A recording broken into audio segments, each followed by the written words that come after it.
Hey, Todd Burrier from toddburrier.com. And today I want to give you some tips on the most important skill you could ever possess. And this will serve you in anything. It will serve you in your best relationships. It will serve you in building a business of any sort. It doesn't matter if you're building a network marketing business, or you're building a consultant practice, or you're building a shoe store. I don't care. It doesn't matter. Whatever you're doing, this will help you significantly. And so it's around listening. This is the number one skill that I use to build my business and build everything. Everything I've ever put energy into, once I developed a little bit, this is the number one skill that I used, and they've all had a level of success. And not because I'm any better than anybody else. I'm just a regular guy. I mean, I do have some special skills in certain areas that I've developed, just like you do. But you have to understand the relationships are key. Everything is about that, especially long-term. Building something successfully long-term, it's all about relationships. And if you think about people in general, we are in the most connected time in the history of the world, right? Yet, people are more lonely than ever before. Now, I know that there's lots of people, their entire social life is Facebook, right? And that only goes so far, because are people truly listening to that person? Are they truly feeling it? No, that's not what's happening in Facebook. It's a great medium, it's awesome, but human relationship is about true interaction, and true interaction is heightened, strengthened, and deepened by listening. It's the number one thing. And anytime you listen to someone, you're actually making an investment in them, and it has a massive, massive impact on them and reflects positively on you. You know, I know lots of times, when we sit down with somebody or we're talking to somebody, we just want to tell them about what we got because we're excited and we know it's great and we want to talk to them about it. Man, if you don't seek first to understand someone and listen to them, it's going to fall on deaf ears, because they're going to look at it that it's all about you, and it's all about you trying to get them to buy something or trying to get them involved in what you're doing, instead of you caring enough to understand them and whether or not what you're doing even makes sense to them, right? And so you learn to do this, you will crush it. You will crush it. It will take you a little more time. It's not the same as just saying, hey, open, let me send you a video. But I'm talking about building relationships in long term, right? I'm a long-term guy. There's merit to that. I've done plenty of that. Send you a video, send you an audio, send you whatever I was sending at the time. And that works. Burning the numbers, right? But man, it still always comes down to people. So first thing is, you want to make sure that you understand so much is happening when you listen to them. That you're seeking to understand, but they're believing that you understand. And what you have to say doesn't matter to them until they believe you understand them. When they believe you understand them, then they're wide open to what you have to say. So I'm going to give you 5 things that are simple to do. Right? There's a lot of these. Okay, so when I teach interpersonal communication, which I do at the corporate leadership level as well as in the networking space, I teach a lot of personal development stuff because I know the value of it. And this is the number one skill you can develop, and it's not taught anywhere where you're forced to learn it, right? It wasn't taught in your education. I have an MBA. That's a lot of schooling between all the years of, leading up to college and then an MBA program. Nobody taught me how to listen. I had to go out and do that on my own, okay? And so that's the point. Hearing is a gift. Listening is a skill, and it is a powerhouse skill. So I'm just going to give you 5 little nuggets that are valuable for you right now. All right. So number 1 is your body language. People judge how you're experiencing them, both consciously and subconsciously, on your body language. And so you have to be conscious that your body language is open to this person, and you've got to really manage your face. I know that sounds funny, but you got to manage your face. So, if someone is sharing something that's heartfelt, you don't want to be smiling, right?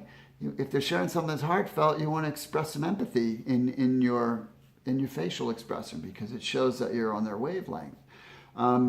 And so the other thing is that they say something that you disagree with, don't react, right? If you disagree with it in your reaction, now you're judging them. And so you have to keep not necessarily a poker face, but you got to stay neutral in that, on that side of things. But you want to, in general, be, nodding a little bit when it's appropriate to nod, smiling when it's appropriate to smile, making a little bit of soft eye contact, right? That kind of stuff is very expressive. You don't want to sit back like this, right? Even if you're going to fold your arms, like this is comfortable for me, but some people misread that. I do it in a really relaxed way, right? And utilize my face as a way for them to see that I'm actively, and lean forward a little with my head, right? So I manage the fact that I sit like this, and that allows someone to not read this the wrong way, because most people read this as closed, okay? Or I'll keep my arms loose, or I'll be like this, because this also reflects that you're trying to pay attention, right? So that you want to be careful how you manage your body language, because so much of this conversation, even though it's about listening, that you're having with this person, they're going to be judging it on your physical attributes. Next is you got to focus totally on them. Don't look at your phone. Don't look away. Actually, just yesterday, I was in a meeting with someone, and I was totally focused on them. And someone I know extremely well was walking right towards me, and I didn't even know it. They had to pat me on the shoulder as they went by to say hello, because we were sitting at a little sidewalk cafe. And then then obviously it was okay for me to break eye contact and look to see who did that and say hello.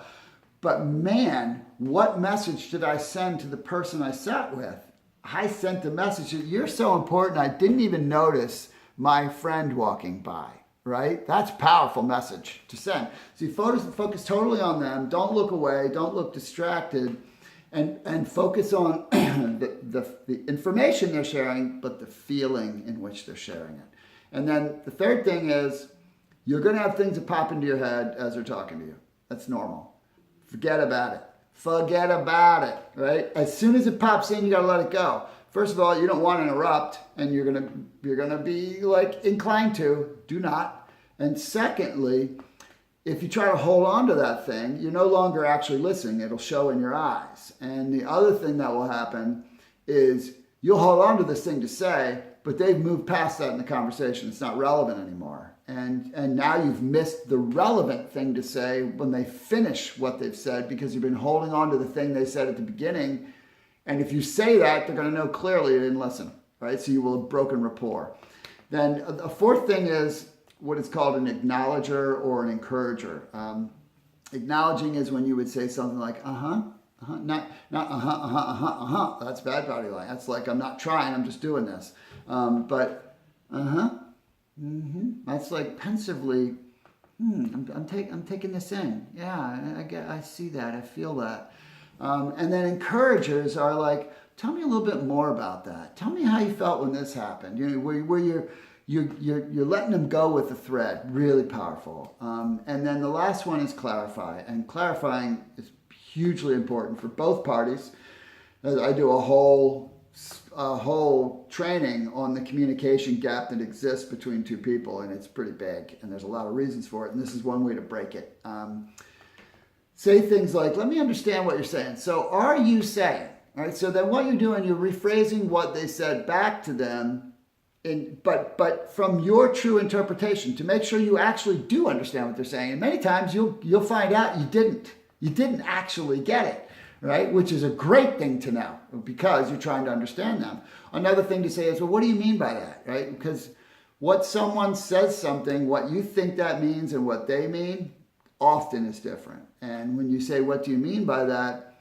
They'll clarify that. Now you understand what they meant. They feel understood. I'm just telling you, this is gold. I'm giving you gold here. So I hope you watch this all the way through because it's really valuable stuff. If everybody did this, everybody would be a lot more successful in what they do, and the world in general would be a whole lot better place. So thanks for stopping by.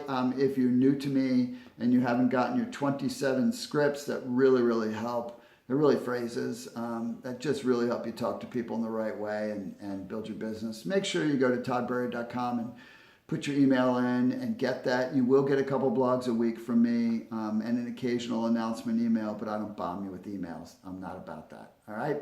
If you like this content, feel free to share it and check out some of my other stuff. All right. Take care.